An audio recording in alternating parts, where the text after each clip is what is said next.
Hey there, y'all, and welcome to Sideline Shenanigans, your go-to Texas Legacy podcast, where we'll talk all things club, culture, and chaos from inside our volleyball world. We're your hosts. I'm Jen Cobb, director at Texas Legacy. And I'm Katie Davis, owner of Texas Legacy.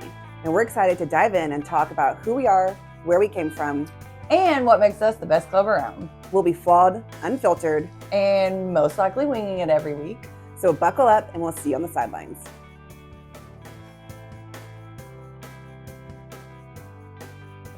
Hey guys, welcome back to Sideline Shenanigans. I'm Jen Cobb. And I'm Katie Davis. And we are here today with our boy, Casey Price. Casey is the director of our boys program at Texas Legacy. And we ended our last podcast talking about the boys program and all it has brought to Texas Legacy. And so we wanted to start this one with special guest, Casey Price, so that he can talk to us a little bit more about the boys program. Casey's been with Legacy for a while, and he started a tradition of dad jokes that he tells every year at tryouts, kind of break the ice. So we would like for him to start today by telling us one of his infamous dad jokes. All right. Cool. Already. Okay, what do you call an alligator in a vest? Yeah. Nope. Haley is armless. An alligator in a vest. Investigator. Okay. Nailed it. All right. Casey. You're yelling again. I know. Casey! I need to make sure you can hear me on that one too. Okay, I want you to talk to us. Oh. You have lipstick on your phone. No. Has it been on there the whole time? Yeah, it's good. It's good. It's off. But was it on there when we started? I don't know. So, because it's on there right now. It's okay. Keep going. No, I've lost my train of thought. Okay. So. All right. Casey's been with Legacy for a good number of years now, and I think that maybe we should just start by you kind of talking about your 6? I think this is year 6. History with Legacy. Yeah. What happened 6 years ago? Katie stalked you? Mm-hmm. Yes, actually, Katie did stalk me. So, I was at Klein Collins, and I was working for a previous club before, and I told everyone that was in my close group before them that I wasn't going to coach club at all. I was just going to focus on being a head coach at Klein Collins and really focus on that and not like wasting. We all know how that goes. No, exactly. And so I think I'd made it through almost all of my season. But because we always have to go with backstory here. Katie, at that point in time, your home was in Klein Collins. Yes. To like whatever it's called. Yeah, so at one point, you were zoned to Klein Collins. She was going to Klein Collins. Correct. Mm-hmm. Yes. And so you would have been Caitlin's coach in high school, which is where are we reopening that wound? We are. Okay. Yes. It's never been closed. My apologies, but we have to give context. So here we go. Yes. So that's how y'all knew each other. Yeah, at that point, Caitlin was an 8th grader. So my first year, Caitlin was an 8th grader. So they were coming over, obviously watching games and stuff like that, kind of scoping me out, I guess, if you will, to see if I was good enough. Obviously not, because they decided to move. But so at that point, y'all had already done tryouts, and she had approached me, and maybe after a game, I believe, just kind of the idea of coaching club again. And I think at first I was kind of hesitant because I didn't really want to do it. Well, I got you hooked in because I was like, you don't have to coach. Right. We will just, just be a part of Legacy, and we all know how Katie we'll kind of float around, navigate. I think at that point, you started helping with coaches. I think. Yeah. Yeah. I don't know what y'all are getting at there. Yeah, we'll get to it. But yeah, so I think at first you did hook me because you're like, well, you don't have to coach. Like, you can just kind of help us with like hiring coaches and like training and doing all of those things, and maybe even kind of dabble in some of the recruiting at first. And so I was like, okay, like let me think about it, like because the club had come from previously wasn't like the best experience, and kind of just we didn't really attach in the. And you told me like 15 times, I do not want to coach. Yeah. I'm like, okay. I do not want to coach. So that was originally how it started, and then obviously I accepted, and then very quickly after accepting, I think I'd taken over a team. within a couple Yeah, months. Yeah, for it sure. was pretty early. I don't think it was a couple months. I think it was like maybe a month. And it No, was well, for- because you came on, I think 14 Texas. I think you came Yes. on in December. Yes, it was. So we had originally talked about it in season because I know it was after a game, but then yeah, I'd come like, yeah, I probably should be a better like person and like have anniversary dates, you know, like when people were hired, like to know. Yeah, you said. But yeah, so I think it was December, and then I think you took over. I think it was February, end of February, yeah. that you did that. It ended up being like one of the, like really great experience. Like just be able to go back to coaching like the basics and like really breaking down the skill and something that I'm really proud of. And I feel like at 14s they still like love volleyball. Like they're not like ashamed to be like, I love volleyball. I have fun playing volleyball. Like they haven't gotten there yet to like where they're kind of too cool for school. And it's funny too because some of those girls that were even on that team ended up being like on varsity, like some of those girls. So that was kind of cool to see them kind of just thrive through that and like love that sport, even through like all the way up till 18s they almost played. So that was kind of cool to have that experience for sure. So I think that was the first time we had met or how I had even come to work at Legacy. Yeah. Mm-hmm. Yeah, we kind of threw you to the wolves. Yes. But Okay, also Casey you're says- notorious for Thank you. saying what is your phrase? Oh yeah, I'll do it. Whatever you guys need me to do. I Yeah, think I that's could do that. I think that's No big deal. Also, or at tryouts when it's like, oh, I'll coach that team. Oh, and I'll coach that one too. Yeah, sure, whatever you need. Oh yeah, I'll do that. yeah. I'll coach all teams, Oh, and then after I'll be like, or do you want me to coach this team, and then have to switch. Yeah, and then yes, that's also happened. There was good reason. I got to coach with Adrian, and we end up podiuming, if that's a word, at nationals. Was the first team to podium at Texas Legacy. It was very short-lived because then naturally Jen had to take all the attention and win I do like to one up nationals. So we got to be podium winners for a solid month probably. Yeah. So thank because it was 18s. Yeah. And then 17s went and won national. Sorry, not sorry. Okay, so when you started with us, you helped with our coaching staff. You helped. Did you ever actually do recruiting stuff, or was that kind of? Yeah, so I think I started with recruiting / kind of coaching.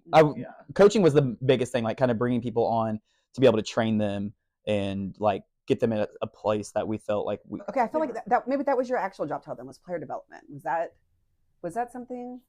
Is that you were going to be in charge of like overseeing that like? Yes, I think it was more coaches development. Coaches, yeah. And I think I want to say that you have been vital to this organization in terms of recruiting coaches and getting people to come over here that have really helped to create the culture that we have. We talked about that Because you're the coolest. in the first episode. We talked about the buy-in from coaches and what it has taken and how comfortable we feel with what our staff looks like right now. And you have been a huge part of that. So yeah, I think it's easy for like these coaches to come on, and I think that was one of the biggest things, like even coming on from like a previous club that I was at before, was that it felt so business-like, and I felt like at the end of the day, this is a business, and like it's a well-ran business, but that is what I felt like I was missing, and I think that's the conversation I had with both of y'all when I initially came on, was that I was kind of disconnected from that feeling at my previous club. I felt like it was very business and it was very transactional, and like the relationships were like super transactional where it came to like about money and those types of things, rather than like about the person and about the relationship piece and like the person that is paying to play. And I think that is like, and I know we say that all the time, and like people don't actually feel that until they are in our doors or they are coaching with us. And so once those people that had coached at other places, or I knew personally that had come from other places or just wanted to start their club coaching career, like that is what they all say. And I know that's like, we say that all the time. It's like beating a dead horse, but like it truly is, once you feel it and you do it and you're in these doors and you get to be a part of like this staff or under y'all or with the teams, or even just in the doors or how we do things, or our meetings or our Christmas parties or whatever it may be, like it is just different. Like, and I mean that it's hard to explain if you haven't felt it, but once you do, they're like, there's literally nothing like this anywhere else. I think we would be remiss if we didn't talk about like what we're going through right now.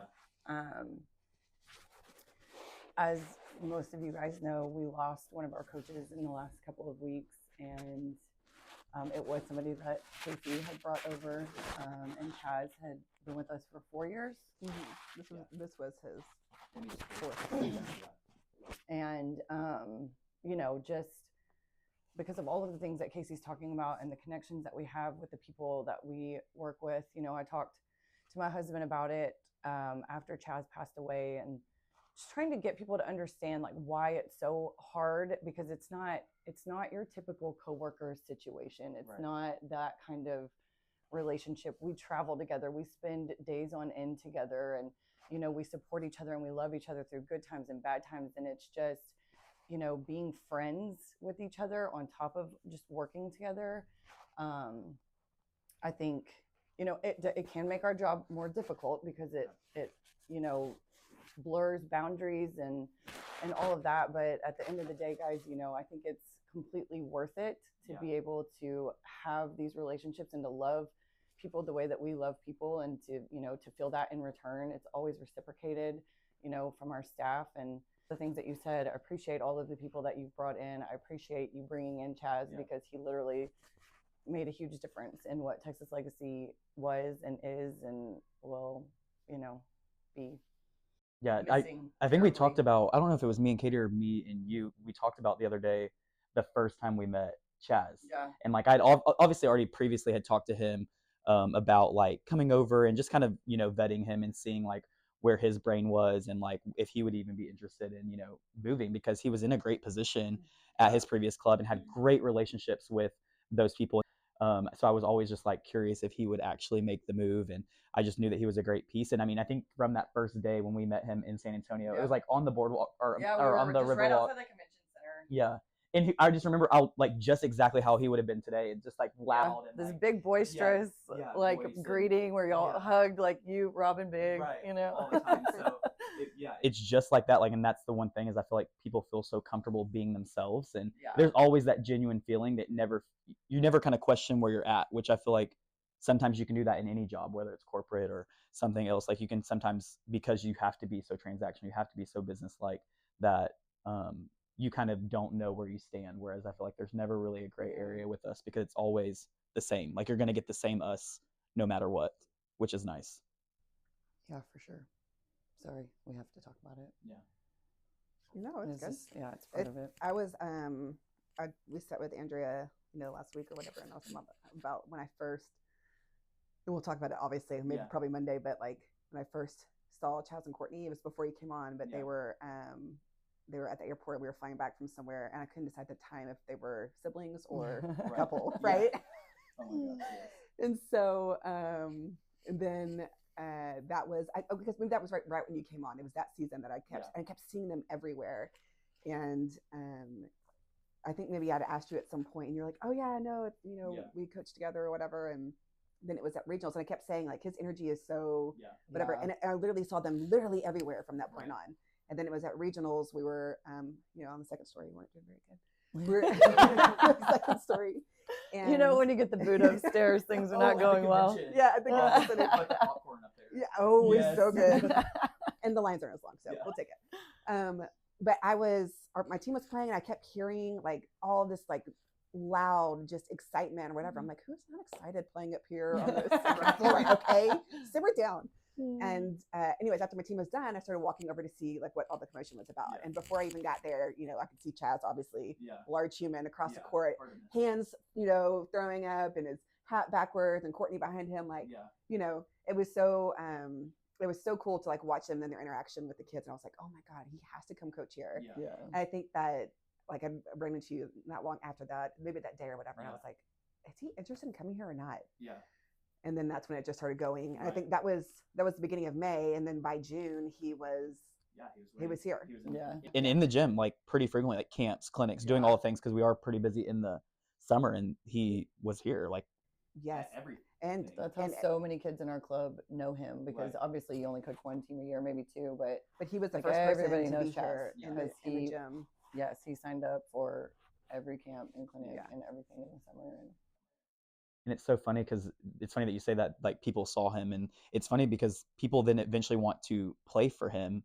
And someone had actually messaged me on Facebook the other day and was just like, I never got to know him, but like just hearing about him at camps and clinics, hearing all these people talk about him, like I just wish that my daughter would have had a chance to play for him. And because he just is who he is. He is very passionate, and he is very, which we all can be guilty of that at some point. We love to use the word I was just saying, passionate let's describe as passionate. a synonym for crazy, overly excited, Right. aggressive. We just use the word passionate. Seriously. And so it's just cool that like he just embodied exactly, I feel like, what we all, honestly, as an administrative staff, I feel like we are all pretty consistent about our passion and the way we love the sport. And so it's just cool that people that, like you said, didn't really get to play for him, you know, wanted to be involved and be a part of, you know, his coaching experience. So that was kind of cool to hear. Well, and that's what we hope for here, right? Like that's part of our different experience and the environment that we want to create for these kids. And that's something we talked about before. It's just like our staff is really, truly, and I will say it, the best. In Houston for sure. I don't, you know, I can't speak outside of this. We don't have enough experience, but I mean, we have very little turnover, and if people leave, it is for, you know, personal reasons that don't have to do with what's happening behind, you know, or in these walls. And it is for the most part. I mean, we can't please everybody. But it is crazy to think about the turnover, like whether it's athletes or coaches. Like I feel like we don't have that. I mean, naturally in club, like everyone's gonna have turnover. There's the grass is always greener on the other side, right? But like even people that I know personally that have left just like say so many great things about us, and like even our coaches as well. Like you said, not a lot of people leave for like other clubs, but when they are leaving, it is like to have a baby or to start their family or to maybe professionally grow a little bit or whatever it may be. But like they always have this like lasting impression of like what we have done or what we have provided, and it's things that you can't just make up, right? It's not like a paycheck, or it's not like anything other than like their experience. And it's not a lot of volleyball talk, which is always kind of cool to hear. Like it's not like, oh, I had the best season ever, or I had the most wins, or it's always about like just how they felt being here. And so that's so cool to hear. Well, and I think that's something you started, and then Jen's kind of taken it over. But the coaches survey every year, just asking about like, what do you need from us? What you know, what can we do better? Over the years, it's just there's not a lot of negative feedback. It's like, I feel so supported. I love what's happening here. I love my team. I feel like people just genuinely want to be here. Yeah, and I don't want to sit here and like toot our own horn. I know that's the goal, guys. Like, but if we're being honest, there's obviously going to always be people that, you know, are looking for something else, or like that this just like what we have to offer here is just maybe not for them. And that's okay. Like we're good with that. We feel very strongly about who we are, what we do, how, you know, the things that we offer. And, you know, we enjoy the people that want to enjoy that with us. And if you don't, then great. There's always something out there. Right. Because we're not perfect. God knows we are incredibly imperfect. We make mistakes. Speak for yourself. Okay, I will speak for myself. Incredibly imperfect. Make mistakes all the time. Never. You know, drop the ball on responding to text messages or voicemails or whatever. I guess it's just me. Okay, these two guys. You know, I guess if you're sitting on the couch, then you don't make mistakes. Yeah. Okay. Obviously. I mean. No, but I think like we are here, and like I feel like we are like saying a lot of things that we do well, and which we do, and that's good for us to be confident in what we do. Sure. But we aren't perfect, and I think there are like people that go other places, whether it's coaches, whether it's players, whomever, whether it's administrators, like they go other places, and that's okay. Like, and I do think that like we aren't always looking to be like, what immediately can we change, but like how can we make our craft better? And y'all do look to yourselves a lot, and we as administrators, like how can we be better for our staff or our players? But something one of my mentor coaches told me before is that like, just because like you don't want to be here doesn't mean like I'm a bad coach or you're a bad player. It's just not the right fit. And I think that you said that earlier. It's just not the right fit, and that's okay. Like, right. I think for a long time though, we took it very personally when people left, because we were working. I still sometimes take it personally. Oh, for sure. Yeah. No, I'm not saying that it never happens anymore. I'm just saying like at first when it was like we were doing everything we could to provide a great experience and it still wasn't good enough, or that's the way we interpreted it, I think, on our end, is that it wasn't good enough. So they, you know, whether athlete, coach, whatever, wanted to go somewhere else. And then it's like, as we've worked over the years to build ourselves into what we are today, I think we take it less personally because we do know that, you know, this maybe isn't for everybody. Yeah. This may not be the experience that you're looking for, and that's okay, because there's something else out there, you know, that might be better suited for you. And if it's not, you're always welcome to come back, you know. For sure. So I think that I for sure had a very hard time with that at first, because we did have a lot of turnover in the beginning. We talked about it last week, you know, on the, you know, not having a location where we could house teams and do camps and clinics and lessons and all of the things that people are looking for. You know, we experienced a lot of turnover every year. Yeah. And understandably so, you know. So I think as we've gotten settled and as we've gotten set, it's like we're doing everything we can to be the best that we can be. Imperfect again, but you know, so we can't imperfectly perfect, and we can't keep taking it so personally when people decide to do something else. Yeah, and I think you I touched on it or hit it on the head perfectly when you talked about, I don't think you used the word confidence, but like y'all especially, and I know myself, like gain confidence, and I think athletes can even relate to that. Like once you gain that confidence, like you don't feel regretful, like right? You don't feel like, because you know like you're doing the best that you can. And I mean, y'all can experience, even like think about the game, like losing a game that was really close, but like you played like your butts off. And I think that like that's kind of the analogy that I could use, is like I've seen y'all, just because I've seen that where it was more of a personal attack, and like I was coming on much later and obviously didn't start Legacy, but so on the outside looking in, it was like, God, they are really taking this personally and they're doing a great job. But like I think that y'all have gained so much confidence, like especially since I've been here in the 6 years. Like it's really cool to see y'all. I mean, come on, y'all. It has to be, right? But I think that it's really cool, like an outsider looking in, like just seeing the confidence that y'all have grown over the last 6 years of like, this is Legacy and we are so proud of it. And like, it's not questionable anymore. Like, I think that now it's only like, now what can we build off of this foundation that we've set? But like, it's like so built on confidence and like what y'all have built. So that's really cool. Like to see now in just 6 years what that has grown to be. Like I can only imagine another 6 years, like what this is going to look like. So I always like take it as a huge compliment when people say stuff like that, but I also am like, no, because it took us adding pieces like you know, like Adrian, Hannah, Maria, like Smokey, all of the pieces that have like been part of the puzzle that got us to where we are now. And it, you know, at first it was hard when it was just me and Katie doing everything. And so, you know, it was tough on the confidence and stuff. But once we started feeling like we were putting the right people in place to help us to get to where we wanted to be, then, you know, it all kind of, you know, happened very organically. Yeah. I kind of like was curious about that like years ago, but like, how is that for y'all and for Katie? Like, because I know we've talked to other coaches and all of us about like some people like they really struggle with like giving up, like delegating those things. Like I kind of want to be in charge, and and you know, I don't think that it comes from a selfish point at other clubs or other businesses, or like I know that me personally as a head coach, like I really struggled with that my first year, like being able to delegate things to my assistants, because like I just wanted it to be done a certain way, and like I know that we can be like that as well sometimes. So how was that like? I know I was one of the first ones to be brought in for like maybe a delegated duty. And then slowly it felt like you did that more and more. So I'm curious, like duty, like how was that for you, like as the owner? I think it was, I mean, I think it was a little nerve wracking at first because it just been Jen and I for so long. And, you know, we did everything and we were, I don't say overwhelmed, but we dealt with a lot of like mom guilt and things that were coming. And so, you know, when we were looking to expand and to grow our administrative staff, it was like, okay, we need people that we can trust, that are creative, that take initiative, that, you know, we knew it was going to be a struggle at first, right? Like any kind of transition period to just like hand something over and then have to be able to, you know, check in or tell you, hey, I don't really like the way that you're doing that. You know, find ways to have effective communication that would, you know, then turn into just being able to give the reins over, you know, just be able to completely give a program or, you know, a coaches coordinator or the recruiting or whatever it was, just to be able to hand it over without having so much stress and anxiety over it. But I think that because every year when we were looking to be better, we didn't know what that looked like. We didn't, you know, just knew, hey, we have to be better this year. We have to grow. So,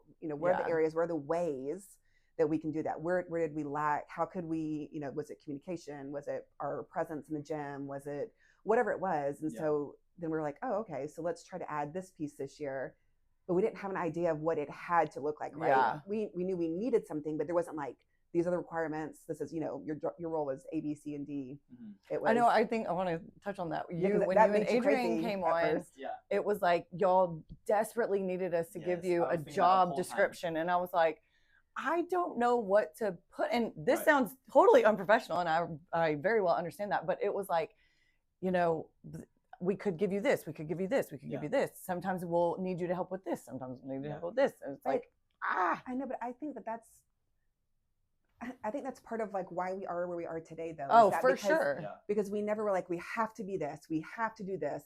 And I said that from like how we were competing to how we were running our organization. So it allowed for, you to come in and say, hey, I think this could be great, right? Like gave you a big window to share your opinions. And I think that is, for me, I hate the word boss. And I don't know, there's probably been a handful of times in now 11 years that I've been like, no, we're doing it my way, right? Because I think that I love other people's ideas. I want you to say, hey, this is not working. Let's try this. Okay, great. I'm game. Let's do whatever. And so I think that when we were adding pieces on, that was what I was hopeful for, right? Is that people were going to come in and want to give to what we were doing, have ideas, be invested in what we were doing, not just be told what to do. Yeah. So like, but on the flip side of it, now that you're on the other side, you see why it was so difficult to be able to provide that for you in those moments. Because it was just like, we literally did everything. And it was like, you can't think of certain tasks until like it's time for that task to get done, and then it's like, okay, we need you to do this. But. Yeah. And I think that's perfect. And I think that's why I wanted to touch on it earlier, is that like, as like, we're obviously super confident. We love where we work and we love this organization, but like it's been trial and error. Like, I do remember struggling with that so bad, because I'd be like, okay, what do you exactly need from me? And I'd type it out for me. Tried multiple times. Yeah, it just didn't work. And like it just comes so organically the way, and now it feels like we all kind of know. And yes, of course, there's things that shift and there's things that change. And but like, honestly, like just the way it's worked and the way we've grown in different aspects. I mean, I was over coaches all the way up until last year. Now Adrian's taking over that. Well, kind of took over it last year when boys became super, like we were going nationals, we we're doing all the things that we needed to do. And I think like even that, like it has like seamlessly transitioned into something that I think is going to be what's best. And like, we would have never known that 2 years ago or 3 years ago. And like kudos too for not getting like butt hurt, when changes are made, because like we can recognize what's best for Legacy as a whole. But I think that I don't think that like you have the space to be hurt by those things, because we all help each other in so many different ways, because there's not, hey, no, you can't touch this because so-and-so's in charge of it. It's like we all have our hand in some shape or form, and everybody's, responsibilities in some shape or form. Yeah. And I think that even like kind of talks about like our administrative meetings, like when we're in those admin meetings, like I think that's super productive. Yeah, super productive. But we always have like, Kate will be talking about something, and then like we'll all kind of get our own opinion, or like, and so it's a good time for us to like really dive into it, but then also see everyone's different point of view on like what that may be, whether that's like a uniform decision or the boys' decision or budgeting or whatever it may be. I feel like we all do slightly have different views. Like, I don't even want to say slightly. Sometimes we're all over the place as far as like what our opinions are, which I feel like is good. No, it is good. Right. Like we're all, I feel like we're always pretty different. So it's always nice to see that and like see what other people have to say.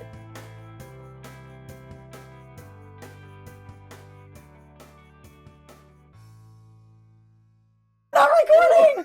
We always record. Okay. So like I told you earlier, like it can be awkward at first, but like seriously, once we start talking, it was totally fine. Okay? Like you literally have tears in your eyes. I'm like not even emotional. Like, hey guys, welcome back to. Okay. She has a problem. She has a problem with this. Welcome back, guys. Oh, I saw that. You literally. Oh my god. Okay. All right.